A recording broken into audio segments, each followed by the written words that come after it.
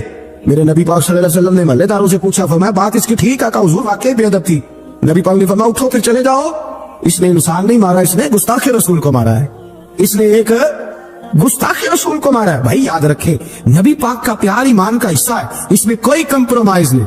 ہم اقبال کہتے ہیں میں نے سارا دین پڑھا ہے, سارا قرآن پڑھا ہے, میں نے بنظر غائب جب ساری چیزوں کو دیکھ لیا تو اقبال کہنے لگے میں اس نتیجے پہ پہنچا ہوں کہ مغز قرآن روح ایمان جان دین. بھائی اقبال, میں کسی عالم کی بات کرتا تو لوگوں نے شاید رویہ اور اختیار کرنا تھا, وہ لوگ جس پر اکثر مکاتب فقہ اعتبار کرتے ہیں. اقبال کہنے لگے مغز قرآن روح ایمان جان دین. لفظوں پہ غور کریں, مغز یعنی سارے قرآن کا مغز, روح ایمان یعنی ایمان کی روح, اور جان دین یعنی سارے دین کی.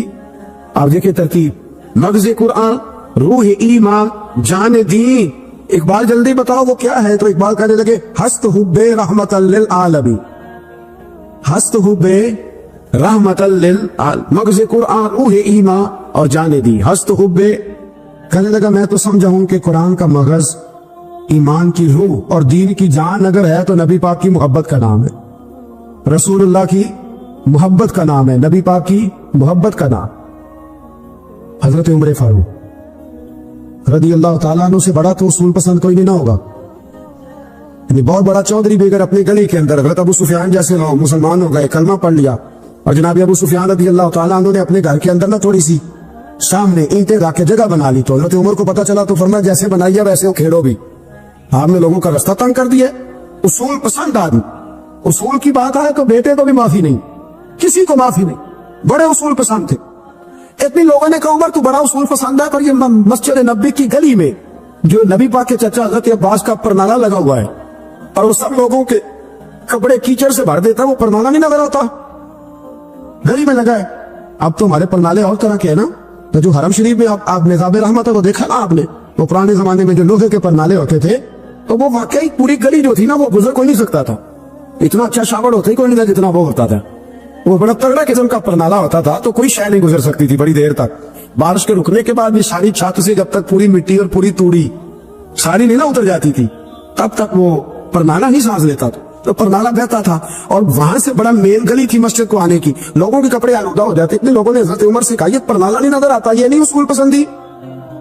جناب عمر فاروق رضی اللہ تعالیٰ عنہ فرمانے لگے اتار دیتے پرنالہ, یہ بھی اصول پسندی ہے, اتارتے.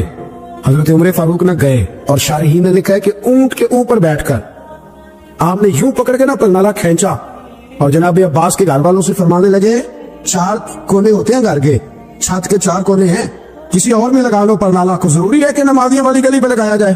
یہ کہہ کے آ گئے, کسی کی ضرورت تھی بات کرے. حضرت عباس آئے تو لوگوں نے آ کے کہا کہ عمر نے پرنالہ کھیڑ دیا, اور فرمایا کہ 4 کونے کہیں اور لگا لو. تو حضرت عباس مسکرائے. لوگوں نے کہا مسکراتے کیوں ہو؟ فرمانے لگے کوئی مسئلہ نہیں, عمر خود آ کے لگا کے جائے گا. جیسے وہ کھیڑا ہے ویسے لوگوں نے کہا وہ عمر ہے, عمر کو بدلنا اور اس کی بات کو بدلنا, اور اتنی جرت کہ وہ لگا کے جائے. جس بندے کو دیکھ کے شیطان گلی کا رستہ بدل جاتا ہے, آپ اس کی بات کر رہے ہیں. فرمایا میں نے کہہ دیا نا عمر لگائے گا, تو انشاءاللہ عمر لگائے گا. حضرت عباس مسجد میں آئے, نماز پڑھی, تو کہتے میں نے بات چھیڑی تھی. عمر خود کہنے لگے کہ حضور آپ سے تو امید نہیں تھی. حضرت عباس سے کہنے لگے بھئی جگہ بھی ہے, 4 کونے ہوتے ہیں گھر میں, کو ضروری ہے اسی کونے پہ لگے جہاں سے نمازی گزرتے. یہ بخاری مسلم کی حدیث ہے. حضرت عباس کہنے لگے عمر 4 کونے ہیں, میرے پاس جگہ بھی ہے پرنالے کی, میں نے بھی کئی دفعہ سوچا تھا وہ کھیڑ دوں, اور میں بھی اسی گلی سے گزرتا ہوں, میرے کپڑوں میں بھی کیچڑ بڑی دفعہ پڑا ہے, پر مجبوری یہ ہے وہ کھیڑ اس لیے نہیں سکتا کہ یہ پرنالہ میرے نبی کریم نے اپنے دستے مبارک سے لگایا تھا. فرمایا میں مکان بنا رہا تھا, چھت بنا رہا تھا, تو حضور اچانک آ گئے, اور کئی لوگ گواہ ہیں اس کے. رسول کریم تشریف لائے اور نبی پاک علیہ السلام نے فرمایا لاؤ چچا تھوڑا میں بھی کرتا ہوں, اور پھر میرے نبی کریم صلی اللہ تعالی علیہ وسلم نے اپنے دستے مبارک سے یہ پرنالہ لگایا تھا. کئی دفعہ سوچا وہ کھیڑ دوں, پھر سوچتا ہوں حضور نے لگایا تھا. لیکن چلو اب تو علت پائی گئی, اب تو سمجھ آ گئی, اصول بن گیا. اب تو اصول بن گیا نا, تو ٹھیک ہے, آپ اب اس طرح کرے کھیڑ دیا تو ٹھیک ہے. جناب کہنے لگے پہلے کیوں نہیں بتایا؟ بھائی وہ نمازیوں پہ چیٹے پڑتے ہیں, گلی کا رستہ ہے, فرمایا پڑھتے ہیں تو پڑھتے رہے, آپ نے بتایا کیوں نہیں؟ حضرت جناب عباس کہنے لگے کہ آپ کا کیا خیال ہے کہ میں یہ کروں گا کہ لوگوں پہ چھینٹے پڑے اور مجھے پرواہ نہ ہو؟ حضور نے لگایا تھا. حضرت عمر فاروق نے نا جناب عباس کا بازو تھاما, تن تندور تے ہڈاں دا بالن, بازو تھاما اور تھام کے نا اسی جگہ لے گئے جہاں پر نالا کھیڑا تھا.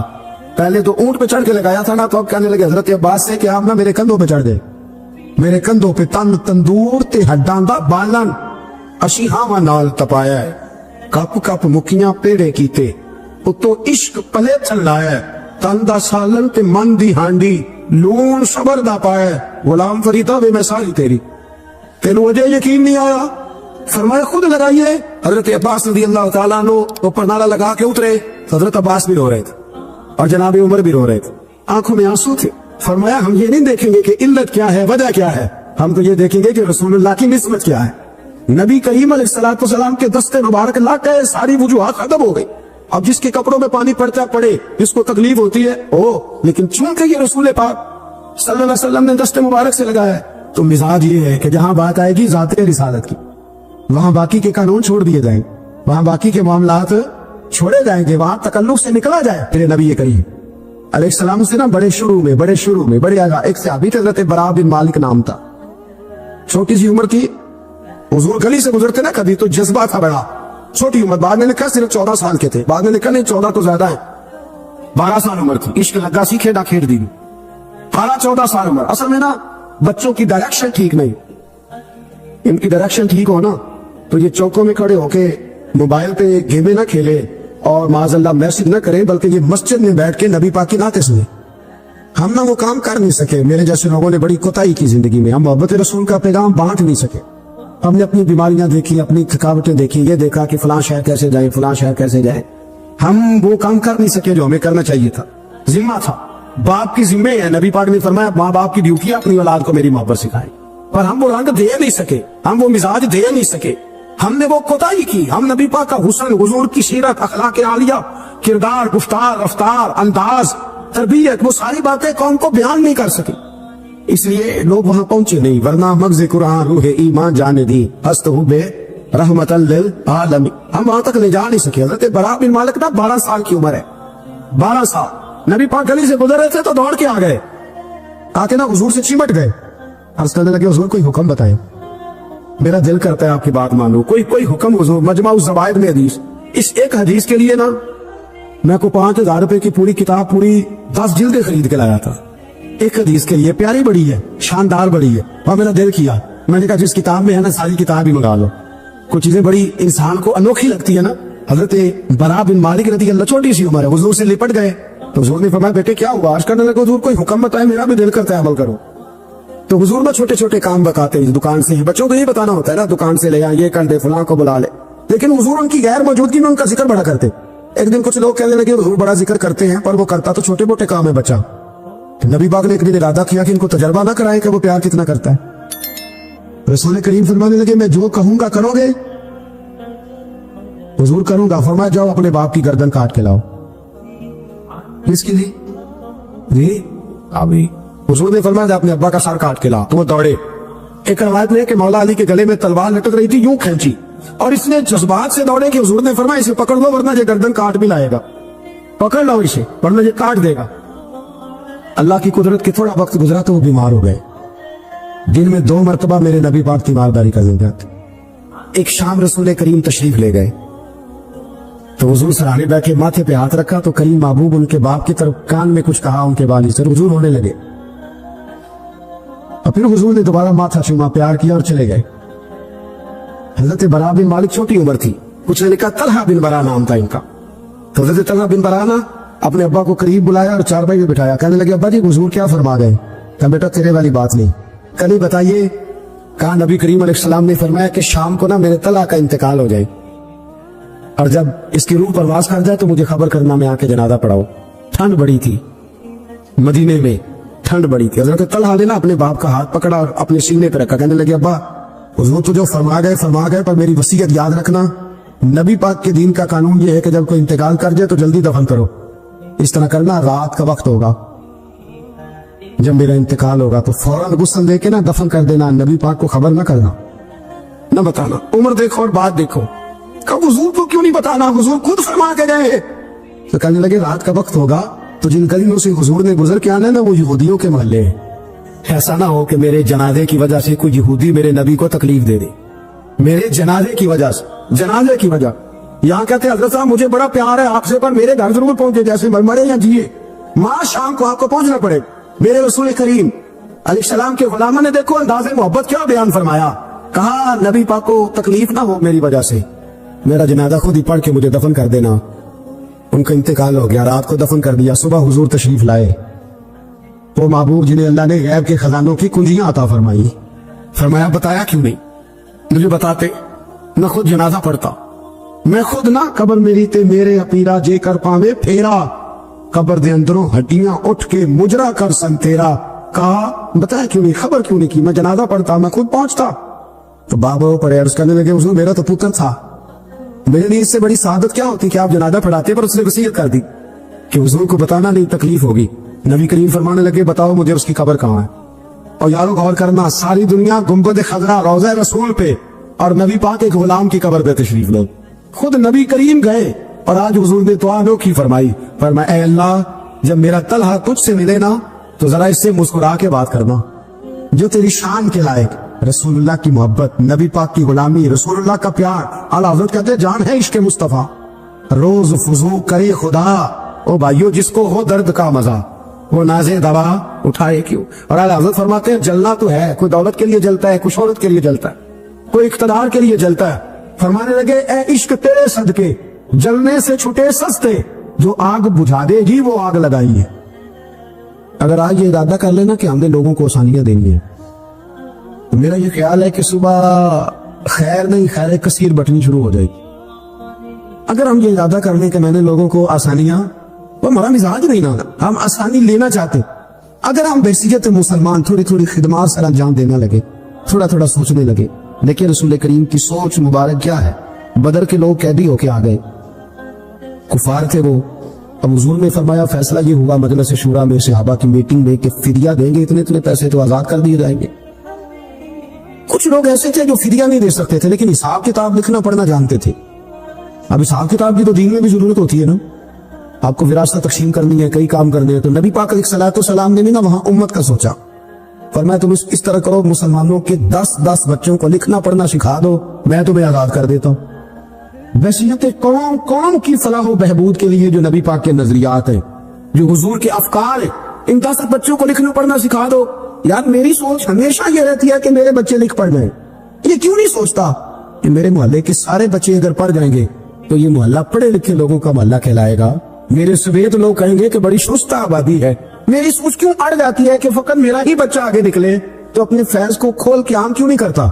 تو یہ کیوں نہیں سوچتا کہ جو شجرے سایہ دار ہوتا ہے نا میرے بھائی، وہاں جو بھی آتا ہے وہ پھل کھا کے جایا کرتا ہے، وہ جو بھی آتا ہے وہاں پھل کھاتا ہے۔ اپنے ایک ذہن بنائیں نفع دینے کا، ایک سوچ بنائیں کسی کا فائدہ کرنے، ارادہ کرے کسی کے کام آنے کا، کسی کے لیے بہتری کرنے کا، کسی کے لیے آسانیاں فراہم کرنے کا، کسی کو سہولت دینے کا۔ میرے رسول کریم سید عالم صلی اللہ علیہ وسلم نے توجہ دلاتے تھے، حضور علیہ السلام نے فرمایا درخت بھی لگاؤ، کھیتیاں بھی لگاؤ، یا رسول اللہ صلی اللہ علیہ وسلم کچھ ملے گا؟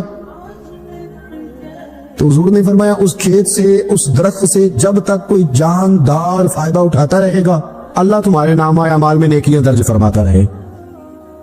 کوئی درخت ہی لگا دو، کچھ کاری دو۔ محمود غزنوی گزر رہے تھے تو ایک بوڑھے کو دیکھا، اس کے ہاتھ کامتے ہیں تو پھر بھی وہ زمین کھود رہا ہے اور ایک درخت لگا رہا ہے۔ تو محمود غزنوی اس بوڑھے کو دیکھ کے نا تو بڑے حیران ہوئے، اس کے قریب گئے۔ تو دو قسم کی سوچیں ہوتی ہے نا، ایک یہ سوچ ہوتی ہے کہ بڑا لالچی ہے، اس عمر میں بھی یہ کیا کر رہا ہے، یہ بھی سوچ ہوتی ہے، اور ایک سوچ ہی ہوتی ہے کہ یار کتنا بھلا آدمی ہے، دیکھو ابھی محنت کر کے گزر رہا۔ سوچ ہی ہے نا، منفی کر لے یا مثبت کر لے۔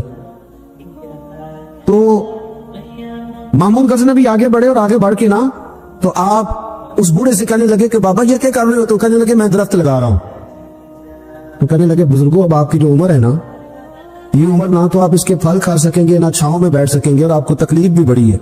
تو بابا جی محمود کو جانتے ہی نہیں تھے، پلٹ کے کہنے لگے بیٹا چلو میں نہیں پھل کھاؤں گا تو میرے پوتے تو کھائیں گے نا، میرے نواسے تو کھائیں گے نا، تو آپ چھوڑے مجھے، میں تو اگلی نسلوں کا بھلا کر رہا ہوں۔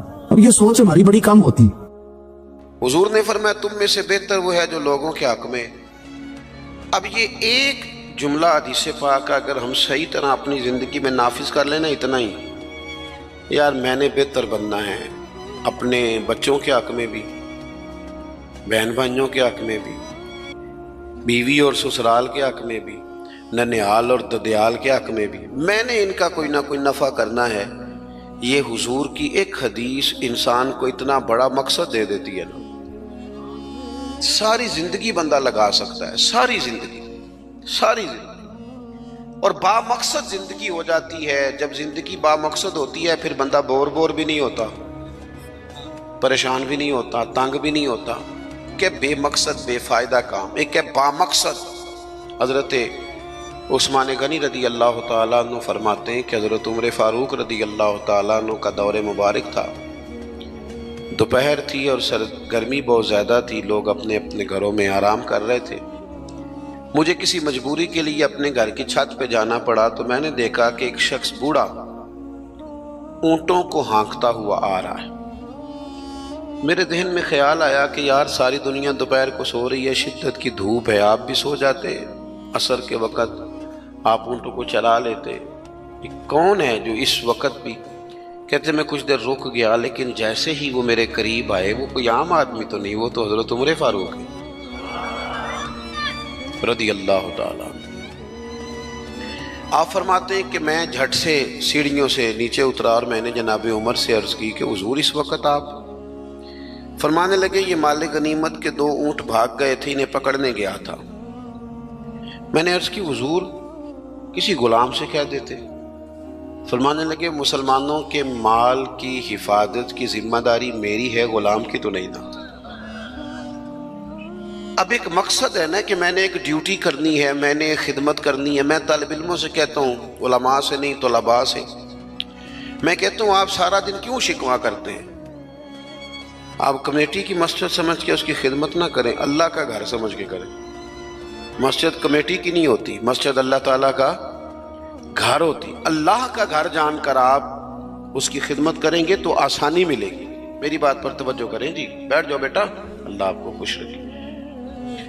تو اپنی زندگی میں با مقصد کام جب ہم کرتے ہیں تو پھر تھوڑی سی سکون محسوس کرتے ہیں۔ اسی طرح سے نبی کریم علیہ السلام کا ایک تو یہ فرمان ہمیں مقصد بتاتا ہے۔ ایک دوسری بات سنیں، حضور علیہ السلام نے فرمایا، اچھا میں یہ سمجھتا ہوں کہ نبی پاک علیہ السلام کی اس ایک حدیث پر عمل کر لیا نہ جائے نا، جو ہم سب کو آتی بھی ہے، تو سارے ملک میں سکون ہو جائے، سارے گھروں میں قرار آ جائے، سارے خاندانوں میں خوبصورتی آ جائے۔ حضور علیہ السلام نے فرمایا تم میں سے کوئی اس وقت تک مومن نہیں ہو سکتا جب تک اپنے بھائی کے لیے بھی وہی پسند نہ کرے جو اپنے لیے پسند کرتا ہے۔ آتی ہے نا سب کو حدیث پاک؟ ہاں نہ تو کرو نا، چلو جس کو نہیں بھی آتی تھی اس نے ابھی سن تو لی ہے نا۔ حضور نے فرمایا تم میں سے کوئی اتنی دیر تک مومن ہو سکتا جب تک وہ جو اپنے لیے پسند کرتا ہے وہی اپنے بھائی کے لیے بھی۔ حدیث ہے نا، آپ نے سنی ہوئی ہے نا، ایسے ہی ہے، ایسا ہوتا بھی ہے کہ ہم جو اپنے لیے پسند کرتے ہیں وہی بھائی کے لیے بھی کرتے ہیں، ہوتا ہے ایسے۔ ہم پتہ کیا کرتے ہیں، دکان پہ کپڑے خریدنے جائیں نا تو کہتے ہیں یار کوئی کپڑے دکھا، سوٹ سلوانا ہے، تو 2-4 جوڑے خود لے لیے، پھر اسی انہوں آکید ہے ہوں کوئی دین دوان والے بھی وخا، وہ کڑے ہوں نا جڑے پان والے نہیں ہوں۔ ایسی بات ہی ہے نا، اب جو دینے ہیں وہ بھی، یعنی وہ بڑا نیکی کر رہا ہے امیر آدمی، اپنے نوکر کو کپڑے دے رہا ہے، کہتا ہے یہ بالکل ٹھیک ہے، میں نے بس 2 دفعہ ہی پہنا پہ نیا، بالکل وہ بھائی نواں ہوتا تو نہیں سی دینا، بالکل ٹھیک ہوتا تو دیتا۔ ہم کیا کرتے ہیں، ہم ماحول اس طرح کا ہم نے بنا لیا ہے کہ اپنی ذات، اپنے بچے، اپنا گھر، اپنا ادارہ اس میں بند ہو جاتے ہیں۔ ایک سوچ جو امت کی سوچ ہے، جو قومی اور عالمی سوچ ہے، اس سوچ کے مطابق ہم کوئی کام نہیں کرتے جب تک کہ ہم حضور کے اس مقدس فرمان پر نہیں غور کرتے کہ جو میں نے اپنے لیے پسند کرنا ہے وہی اپنے۔ تو مجھے بتائیے جب یہ سوچ ہوگی تو کوئی بندہ ملاوٹ والی چیز بیچے گا، غلط چیز سیل کرے گا، دنیا کو دھوکہ دے گا؟ لیکن ہم تو غور ہی نہیں کرتے، بس حدیث سن لی، معاملہ ختم ہو گیا۔ آپ دیکھیں امام غزالی فرماتے ہیں نبی پاک علیہ الصلوۃ والسلام کے ساتھ حضور کے غلام تھے، ایک درخت پر محبوب نے اشارہ کیا کہ یہاں سے 2 مسواکیں اتاریے، سادی سی بات ہے نا، مسواکیں اتار لی گئیں، خادم اتار لایا، اس نے لا کے حضور کی بارگاہ میں پیش کی۔ ایک مسواک بالکل سیدھی تھی، ایک تھوڑی ٹیڑھی تھی۔ مسواک تھوڑی ٹیڑھی بھی ہو تو دانتوں پر چلنے سے انکار تو نہیں نہ کرتی، نہ کوئی دانت صاف کرنے میں کوئی حرج ہوتا ہے، تھوڑی سی ٹیڑھی تھی، ایک ذرا سیدھی تھی۔ تو نبی کریم علیہ السلام کی خدمت میں غلام نے دونوں پیش کر دی تو محبوب نے ٹیڑھی مسواک رکھ لی اور سیدھی حضور نے غلام سے فرمایا کہ یہ آپ، آج کل تو یہ کام الا ماشاءاللہ مذہبی لوگ بھی نہیں کرتے۔ میں ایک جگہ دینی مدرسوں کے اہتمام کرنے والے جو لوگ تھے ان کی میٹنگ تھی، تو وہاں ایک صاحب نے بڑا تقویٰ بیان کیا، کہنے لگا میں نے کبھی مدرسے کی روٹی نہیں کھائی، حالانکہ مدرسے کا محتمم ہوں، میں نے نہیں کبھی چکھی، اتنا پرہیزگار ہوں۔ بعد میں میری باری آئی تو میں نے کہا جی میرا خیال ہے کہ آپ وہی روٹی کھایا کریں جو مدرسے میں پکتی ہے، آپ تقویٰ بدل دیں۔ آپ کو پتا تو وہ بیچارے بچے کھاتے کیا ہیں، جو کچھ کمیٹی کے صدر کے گھر پکتا ہے اور جو محتمم کے گھر پکتا ہے اسے غور کرنی چاہیے کہ طلباء کو وہی دے رہا ہے، ان کے ساتھ بھی رویہ وہی ہے۔ کیوں نہیں ان چیزوں کو سمجھتے کہ ہمیں نبی پاک علیہ السلام نے کن مقاصد حیات سے آگاہ کیا؟ اللہ کے حبیب علیہ السلام نے فرمایا ٹیڑھی مسواک مجھے دے دو۔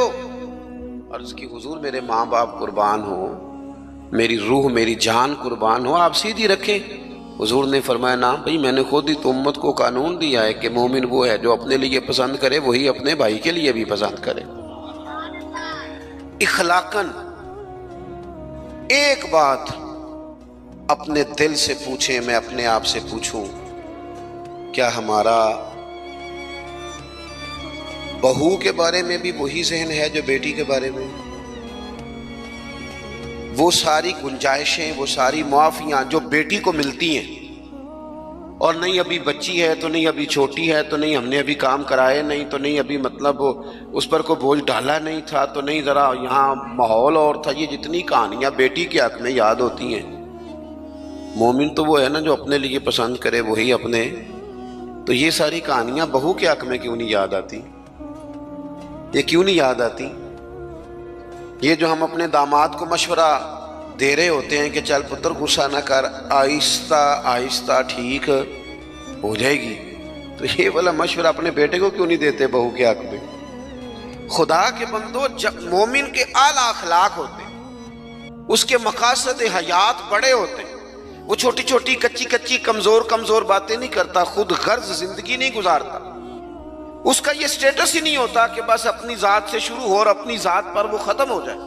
وہ بڑی باتیں کرتا ہے، بڑے خیالات کا مالک ہوتا ہے، بڑے حوصلے ہوتے ہیں اس کا ظرف بڑا ہوتا ہے، اس کی سوچ بڑی ہوتی ہے، اس کا مزاج بڑا ہوتا ہے۔ تو اپنی زندگی کے اندر حضرت بایزید بسطامی رحمۃ اللہ علیہ کا ایک یہودی پڑوسی تھا اور مخالف بھی بڑا تھا، ساری زندگی اس نے حضرت بایزید کی مخالفت کی۔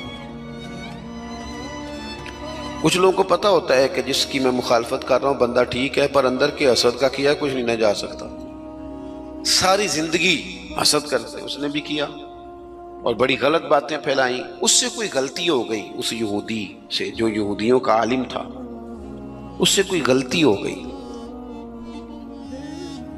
یہودی اس سے ناراض ہو گئے، حالات اس کے خراب ہو گئے، اتنا غریب ہو گیا کہ وہ چراغ جلانے کو بھی پیسے کوئی نہیں، بچہ تھا چھوٹا سا، وہ اندھیرے میں ڈرتا تھا، روتا تھا۔ حضرت بایزید بسطامی گھر آئے تو اپنی گھر والی سے پوچھنے لگے، کل بھی میں نے نوٹ کیا یہ بچہ روتا ہے، آج بھی نوٹ کیا، تو کہنے لگی وہ جو گھر والوں سے پوچھا جو بھی گھر میں موجود تھا، انہوں نے کہا جناب وہ غربت ہے، آپ کو پتہ ہے اس کے حالات بڑے کمزور ہو گئے ہیں، تو بچہ اندھیرے سے ڈرتا ہے، چراغ جلانے کو تیل کوئی نہیں، پیسے کوئی نہیں، دشمن ہے، ساری زندگی مخالفت کی۔ حضرت بایزید نے چراغ میں بتی بھی ڈالی، تیل بھی ڈالا، اس کے دروازے پہ دستک دی، وہ یہودی باہر آیا، آ کر کے آپ کی طرف دیکھا تو آپ نے نا اس کے بولنے سے پہلے فرمایا کہ پوری گلی اور چوک دیکھ لے، بندہ کوئی دیکھ نہیں رہا، اور تو مجھے جانتا ہے میں جھوٹ نہیں بولتا، میں بتاؤں گا بھی کسی کو نہیں، یہ تو چراغ رکھ لے تاکہ تیرا بچہ سو جائے، آرام سے وہ لیٹ جائے، میں کسی سے ذکر نہیں کروں گا، تیرا میرا راز رہے گا، اور میں نے رات کو میں آیا ہوں دیکھ بھی کوئی نہیں رہا۔ وہ یہودی کہتا ہے بولنے کی طاقت ہی کوئی نہ رہی، ہم تو دشمن کو بھی پاکیزہ سزا دیتے ہیں، ہم تو دشمن کو بھی پاکیزہ سزا دیتے ہیں۔ وہ اندر چلا گیا چراغ لے کے، رات بھر بچہ سویا رہا۔ دوسرا دن پھر ہوا، شام تھوڑی سی گہری ہوئی، لوگ اپنے اپنے گھروں میں سوئے، بچہ ڈرتا تھا اندھیرے سے۔ حضرت بایزید نے پھر چراغ میں تیل ڈالا، بتی ڈالی، دروازے پہ دستک دی۔ جب وہ باہر آیا تو فرمانے لگے تو دیکھ رہا ہے کہ کوئی بندہ موجود نہیں، اور تجھے پتہ ہے میں جھوٹ بھی نہیں بولتا، کسی کو بتاؤں گا نہیں، یا یہ لے جا تیرا بچہ سو جائے۔ اس نے مخالفت کی ہے ساری زندگی، اس کو دے دیا، اس کا بچہ سو گیا۔ تیسرا دن پھر ہوا، وہی وقت، وہی انداز، وہی باتیں، دستک دے کے کہا کوئی شخص نہیں دیکھ رہا، چراغ لے لے، بتاؤں گا بھی کسی کو نہیں، اور تجھے پتہ ہے میں جھوٹ نہیں بولتا۔ وہ چراغ آپ بڑھا کے دروازہ بند کرنے لگے تھے کہ وہ یہودی زور زور سے چلایا، کہنے لگا باہر آؤ بھی سارے مسلمانوں، نکلو بھی یہودیوں سارے باہر۔ لوگ سارے باہر گلیوں میں آ گئے، کہنے لگے یہ بایزید بسطامی ہے، میں نے ساری زندگی جھوٹے الزامات لگائے، آج جب میری حالت یہ ہے کہ میرے اپنوں سے مجھے کوئی پوچھنے نہیں آتا، اس شخص سے میرے بچے کا رونا نہیں دیکھا گیا، یہ تڑپ گیا ہے کہ کسی کا بچہ کیوں روئے، یہ روز مجھے چراغ جلا کے دے جاتا ہے، گھر میں میرے روشنی ہو جاتی ہے، بچہ میرا سو جاتا ہے، پر میں ساری رات نہیں سوتا۔ میں آج تم سب کو گواہ بنا کے کہتا ہوں، جو میں نے ان کے بارے میں زندگی بھر کہا وہ سارا غلط تھا، اور یہ بھی تمہیں بتاتا ہوں کہ پہلے میں نے دین اسلام سنا تھا،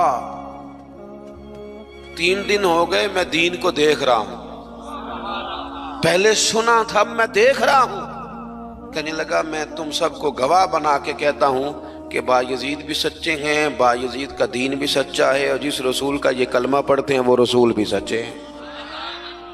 اس نے کلمہ پڑھا اور مسلمان ہو گیا۔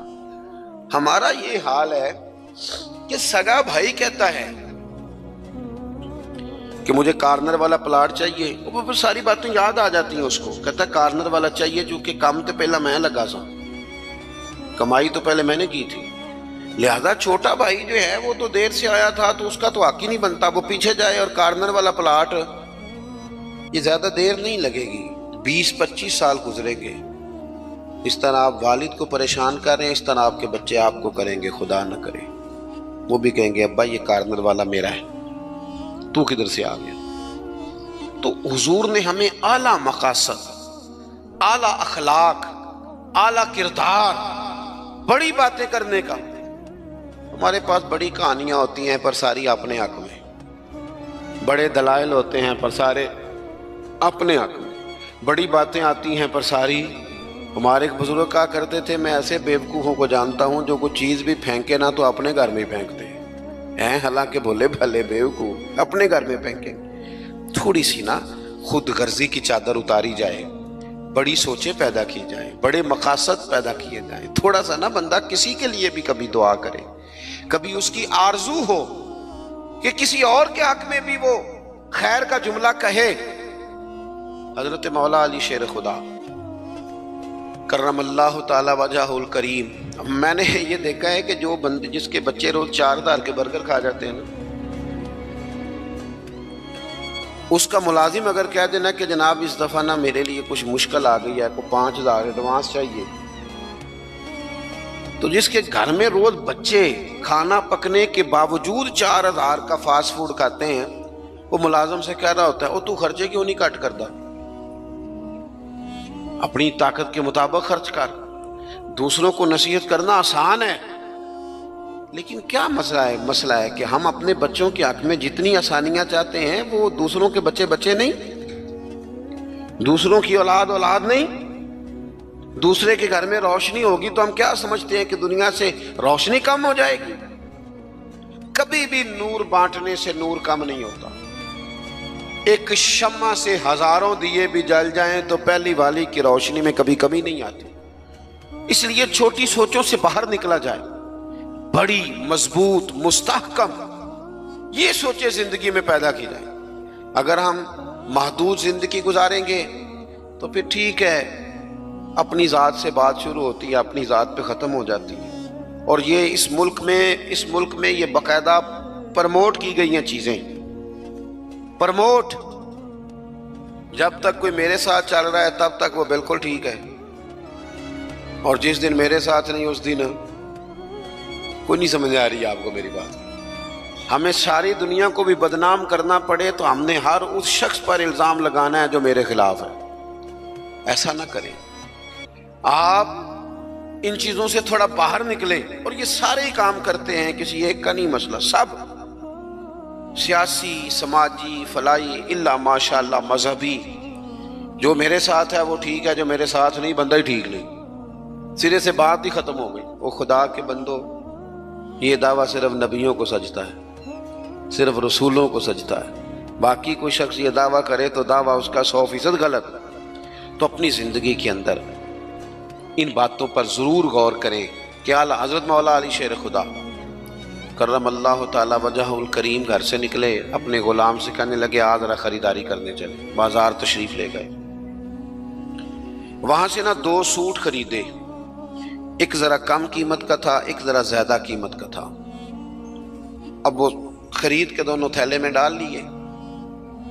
آپ کا خادم کہتا ہے میں سمجھ گیا جو مہنگا ہے وہ آقا کا ہے اور جو سستا ہے وہ غلام کا ہے. کہتے ہیں لے کے واپس آئے. وہ چوک آ گیا، وہ جگہ آ گئی جہاں سے حضرت مولا علی نے اپنے کاشانہ نور پہ جانا تھا اور میں نے اپنے گھر جانا تھا. کہتے ہیں حضرت مولا کائنات فرمانے لگے ذرا میرے والا جوڑا مجھے دینا. کہتے میں نے وہ مہنگا والا نکال کے حضرت علی کو پیش کیا تو فرمانے لگے یہ نہیں میرا تو وہ دوسرا ہے. مجھے بتائیں کہ روب کپڑوں کا ہوتا ہے کہ کردار کا؟ بولیے. ہاں، 10 لاکھ کا جوتا ہو اور 20 لاکھ کا جوڑا ہو، 1.5 کروڑ کی پجارو ہو اور جناب 20 کروڑ کا گھر ہو، پر پیسے ہوں کرپشن کے، تو لوگ کوٹھی کے دروازے پہ کھڑے ہو کے کہہ دیتے ہیں غلط مال ہے اس کے پاس، بندہ ٹھیک نہیں. جوتے ٹوٹے ہوئے ہوں، کرسی اور میز پرانا ہو، چھوٹا سا افسر ہو لیکن دیانتدار ہو، تو بڑے بڑے مالدار بھی دروازے پہ کھڑے ہو کے کہتے ہیں یار بندہ بڑا کھرا ہے، نہ پیسے پکڑتا ہے نہ کسی کی سفارش مانتا ہے. ہمارے شہر میں حاجی ابو داؤد محمد صادق صاحب رحمۃ اللہ علیہ بزرگ تھے، تو میں نے بڑی پجاروں سے اترنے والا پیر بھی بڑی پجاروں سے ملنے آیا. وہ پہلے چین والی گھڑی اتارتا تھا، پھر اپنی داڑھی دیکھتا تھا. نمنا لیول تو حاجی صاحب سادے سے بندے. تو بات سمجھ میں آتی تھی کہ روب کپڑوں کا نہیں ہوتا، روب تو کردار کا ہوتا ہے. اگر کردار مضبوط ہے تو کپڑے سادے بھی ہوں تو گزارا ہو جاتا ہے، لیکن کردار کچھ بھی نہ ہو، لوگ پیسوں کے زور پر، دولت کے زور پر، مال کے زور پر، بلکہ بعض لوگ تو ایسے ہیں جو خوشامدیوں کے زور پر اپنے دائیں بائیں ادھر ادھر جو ان کے وظیفہ خار، نمک خار، خوشامد پسند ہے، ان کے زور پر اپنے آپ کو منوانا چاہتے ہیں. کردار اصل ہے، کردار حسن ہے، کردار رعنائی ہے. آپ ہمیشہ تب بڑے ہوں گے جب آپ کے اخلاق میں، معاملات میں، لین دین میں صفائی ہوگی، پھر لوگ آپ کو بڑا جانیں گے. حضرت مولا علی شیر خدا کرم اللہ تعالی وجہ الکریم، اس سے کہا یہ نہیں میرا تو دوسرا ہے. تو کہا ٹھیک ہے جناب دوسرا ہے تو حضور آپ آقا ہیں، آپ کا کیسے دوسرا ہے، آپ کا تو یہ ہے. حضرت علی کہنے لگے نہیں وہ جو سستا، میری بات کی سمجھ آ رہی ہے آپ کو، وہ جو سستا جوڑا ہے نا وہ مجھے دو. تو اس نے ایک دلیل پیش کی آپ کے غلام نے. کہنے لگا حضور آپ مہنگے والا رکھیں، کیوں؟ آپ آقا ہیں اور میں سستا پہنتا ہوں کیونکہ میں غلام ہوں. تو حضرت علی کہنے لگے دلیل ہی قائم کرنی ہے نا تو میرے والی کر لے، تو مجھے سستا دے دینا کیونکہ میں بوڑھا ہوں اور تو مہنگا پہن لے چونکہ تو جوان ہے. اگر کسی دلیل کی بنیاد پر ہی لباس پہننا ہے تو چلو اس طرح کرو، یہ والی دلیل قائم کر لو کہ بوڑھوں پر سستا بھی چل جاتا ہے اور جوانوں کے لیے ذرا کپڑے مہنگے ہوں، ذرا اچھے نئے اور ڈیزائنوں کے ہوں تو ذرا جوان خوش ہوتے ہیں. تو تھوڑے سے نا بڑا دل ہو، ذرا بڑا ظرف ہو، ذرا حوصلہ بڑا ہو، ذرا سوچ بڑی ہو، ذرا انسان کا معیار بڑا ہو. یہی بات میں حضور کے صحابہ میں آئی. آپ دیکھ لیں حضرت عمر کو، دیکھیں حضرت عثمان کو، اور خلیفہ اول بلا فصل حضرت ابوبکر صدیق کو، حضرت مولا علی شیر خدا کو. ان لوگوں نے بڑی بڑی باتیں کی، بڑا حوصلہ تھا. یہ ہمیشہ انقلابی باتیں. حضرت عثمان غنی، ان کا مال آیا پڑا ہے. اب ہمارے ہاں تو لوگ مصنوعی قلت بھی پیدا کر لیتے ہیں، لیکن مال آیا ہوا ہے. قلت کے قحط کے دن ہیں. آ کے تاجروں نے کہا حضرت عثمان غنی سے کہ آپ جتنے کا خریدا ہے نا، ہم تحقیق بھی نہیں کرتے، ڈبل لے لیں، ہمیں دے دیں. حضرت عثمان کہنے لگے مجھے زیادہ نفع ملتا ہے. انہوں نے کہا 3 گنا لے لیں. کہنے لگے زیادہ ملتا ہے. 4 گنا لے لیں. فرمایا زیادہ ملتا ہے. کہنے لگے اس سے زیادہ ہم نہیں دے سکتے. وہ بندہ بتائیں جو زیادہ دیتا ہے. حضرت عثمان غنی کہنے لگے مجھے تو 700 گنا کی امید ہے. جناب کس طرح؟ تو حضرت عثمان نے مسجد میں اعلان کروایا یا کسی ذریعے سے لوگوں تک پیغام پہنچایا کہ جو غریب گندم نہیں نہ خرید سکتا وہ آ کے لے جائے، آ کے لے جائے نا. فرمایا مجھے رب کی بارگاہ سے 700 گنا کی امید. تو بڑا دل ہو، بڑا حوصلہ ہو. بس بات ختم کرنے لگا ہوں. حضور کی جو اولاد پاک ہے اس کا بھی یہی مزاج ہے. زندگی بھر سخاوتیں، لوگوں پر محبتیں، ان لوگوں کا درگزر، ان لوگوں کا اپنے لیے نہیں. انہوں نے جب بھی سوچا نبی کریم کی ساری امت کے لیے سوچا. حضرت امام حسن رضی اللہ تعالیٰ عنہ فرماتے ہیں میری والدہ سیدہ طیبہ طاہرہ حضرت فاطمہ الزہرا رضی اللہ تعالیٰ عنہ تو جب دعا مانگتی تھی تب بھی حضور کی ساری امت کے لیے مانگتی تھی. ان کی دعاؤں میں بھی بڑے دل کے ساتھ، بڑے حوصلوں کے ساتھ، بڑا اعزاز کے ساتھ بیٹھے رہتے. امام حسین بڑی شانیں تھی، سب کچھ تھا، لیکن انہوں نے گھر چھوڑا، قبیلہ چھوڑا، اس لیے کہ دین کی وہ بنیادیں جن کو کمزور کرنے کی کوشش کی جا رہی تھی وہ کہیں کمزور ہو نہ جائیں. وہ آگے بڑھے. 1,00,000 دینار آیا حضرت امام حسین کے پاس سویرے. کتنا؟ چلو آپس گل کرنے ہیں. آپس 1,00,000 روپیہ کول ہوئے تو مسیطے دینے پی جاندے، کنے دے دینے بچوں؟ آپس دی گل نہیں دستے کسی کو.